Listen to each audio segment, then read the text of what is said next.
मध्ये खूप मनापासून स्वागत. तर आज आपण बघतो आहोत कपडे सुकवायचे स्टँड, जे पावसाळ्यामध्ये आता भरपूर लागणार आहेत आणि ते होलसेल भावामध्ये कमी किमतीत. स्टीलच्या पासून ते छोटे स्टँड, मोठे स्टँड, मीडियम स्टँड, तसेच प्लास्टिकचे हवे असतील तर प्लास्टिकचे सगळ्या प्रकारचे स्टँड तुम्हाला इथे अवेलेबल होऊन जातील. त्याची आपण ना आता डिटेल माहिती घेऊया. असा बंद पण होतो, म्हणजे तुम्ही एका कोपऱ्यात तुमचं कपड्यांचं काम झाल्यावर याला ठेवू शकता. बघतोय आपण, तर ह्याला ना बटरफ्लाय बोलतात का, टॉवर स्टँड. तर हे बघा, वरती एक खण आहे, दुसरा एक खण आहे आणि तिसरा एक खण, आणि खाली शूजसाठी असतो ना, चपला वगैरे ठेवू शकता. तर असा हा 3 खणांचा आहे. तर हा असा ना बंद पण होतो ना सर, थोडं पुढे खेचलं ना की असा खाली जातो, म्हणजे बंद होतो. हे बघा, हा झाला बंद. तर असं ना बंद करून पण एका जागेवर असं कॉम्पॅक्ट ठेवू शकता. आणि ह्या स्टँडचा फायदा असा आहे ना की हा ना भरपूर जागा नाही कन्झ्युम करणार, म्हणजे फ्रीज सारखा एका साईडला राहील आणि तुमचे कपडे सुकून झाल्यानंतर असा बंद करू शकता. तसं साधारण याची प्राइस काय आहे? 1500 पासून स्टार्ट आहे. हां, जसं आपण जाड घेणार किंवा अजून मोठी साईज बरोबर.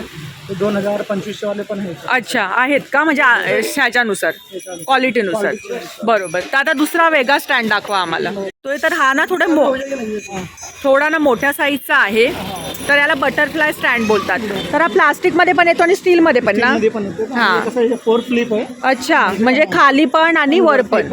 आपण पाहिजे तसं फोल्ड पण करू शकतो. अच्छा, म्हणजे बंद पण करू शकतो, आणि मोठे कपडे वगैरे पण सुकू शकतो. तर मी तुम्हाला ना याची लेंथ दाखवते. हे बघा, एवढा मोठा आहे हा स्टँड, म्हणजे भरपूर कपडे मावतील, वरती पण आणि खाली पण आहे. हा बघा, हा असा ओपन होतो, बंद पण.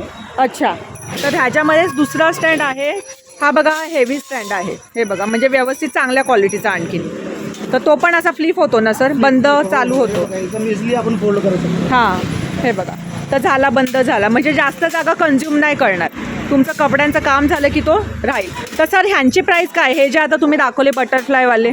त्याचे प्राइस आहे समजा 2000, 2200, 2500 अच्छा. असं जसं आपण म्हणत तसं. अच्छा, ते बघा, आता त्यांनी पूर्ण बंद केला, म्हणजे हा जरी तुमच्या फ्रीजच्या कॉर्नरला किंवा कपाटाच्या कॉर्नरला राहिला. आता खोलला तर किती मोठा होता, पण आता बंद केला तर एकदम कॉम्पॅक्ट झाला. तर तुम्ही असा करू शकता, किंवा तो पण सेम तसाच आहे ना सर, बंद करून ठेवू शकतो. सायझेस अवेलेबल होतील का, जर कुठली फॅमिली लहान आहे, जास्त जण नाही आहेत त्यांच्या घरात, तर? मीडियम साईज आहे आपल्याकडे. अच्छा, आणि याच्यात मोठी पाहिजे ना, दुसरी मोठी हां, size म्हणजे जर समजा छोटा कुटुंब असेल तर त्यांना घरामध्ये जास्त जागा पण नाहीये आणि कपडे सुकवायला समजा सुकवून झाल्यानंतर असं साईडला ठेवू शकतात. हे लहान आकाराचे झाले. हे लहान आहे, त्यानंतर हे मीडियम आहे. हां, अजून यापासून मोठा पाहिजे मोठे तर पण मोठी size आहे, पण बरोबर. तर सर याची काय हे असते वॉरंटी वगैरे? वॉरंटी म्हणजे स्टीलची वॉरंटी आहे, कम्प्लीट प्युअर एसएस स्टील आहे. हां. बंद करायला लागलं तर आपण परत घेऊ शकतो. घेऊ शकता ना? हो. ओके. तर हे बघायला आपण बेड कपडा स्टँड म्हणतात. ओके. आपण इझिली आपण याला ओपन करू शकतो अच्छा, आणि परत घडी करायचं असेल तर व्यवस्थित आपण इझिली फोल्ड पण फोल्ड करून ठेवू शकतो, आणि एकदम कमीत कमी जागा ते आपण राहू शकतो. असं म्हणजे जास्त जागा कन्झ्युम नाही करत. जास्त जागा पण नाही घेणार. आणि हे कसं मीडियम साईज आहे. हां, मोठी साईज पाहिजे असेल तर मोठी साईज पण आहे आपल्याकडे. ओके.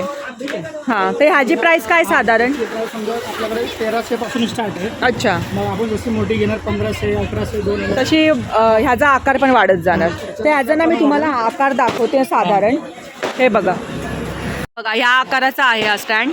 हे बघा, असा ओपन होतो आणि असा बंद पण होतो, म्हणजे कमी जागेमध्ये तो व्यवस्थित राहू शकतो. तर 1400 बोलले सर, कमी जास्त होतील इथे पैसे. आणि पावसाळ्यामध्ये तर आता लागतीलच स्टँड. पूर्ण बंद पण होतो. पूर्ण फोल्ड करून दाखवा सर, बंद करून असतात. हे बघा, असे कपडे सुकत घालायचे, म्हणजे डेमो दिले. हे ना टॉवर स्टँड बोलतात याला. हे बघा, आता ह्याच्यामध्ये हे बघा, खाली शूज आहेत, कपडे इथे हँगर लावू शकतो, हँगरला कपडे अडकवू शकतो. छोटे कपडे, मोठे कपडे, असे व्यवस्थित भरपूर कपडे मावतात. तर या शॉपमध्ये यायचं कसं, इथला प्रॉपर ॲड्रेस सांगा. शॉप आम्हाला आहे कल्याणला आलेला आहे. लँडमार्क इकडे आहे आचार्य अत्रे रंगमंच. तुम्ही थोडा अजून पुढे आलात तर कल्याण महिला मंडळ किंवा विष्णू मंदिर समोरच आपलं दुकान आहे. विष्णू मंदिर समोर पूर्ण भांड्यांचं मार्केट आहे. हां, आणि आपल्या शॉपचं टायमिंग काय असतं सर? 10:30 ते 9 वाजेपर्यंत. आणि कुठल्या दिवशी बंद असतं आपलं शॉप? मंगळवारी बंद असतं. मंगळवारी बंद असतो. ओके.